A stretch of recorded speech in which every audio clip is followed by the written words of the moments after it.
Hello, in this video I want to show you how to install and set up custom LED lamp notifications on OPPO A77s.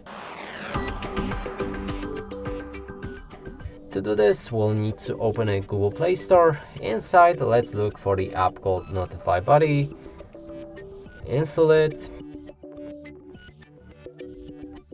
When it's ready, you'll be able to open the app, move to the next step and grant 3 different permissions.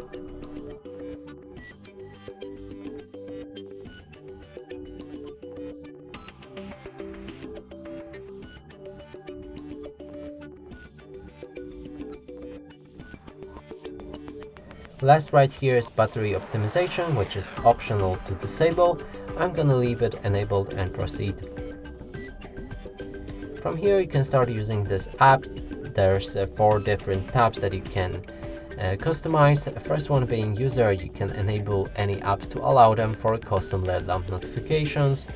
In system you can find and do the same thing but with system bound apps. In active, there's all apps that we've just activated, and in the settings we can customize our LED lamp with different size, shape, placement on the screen or color. Let's click on the test button to see the LED lamp right there in the top left corner of the screen. And that's it for this video. Hope you like it. Please consider subscribing to our channel, leave a like and a comment below.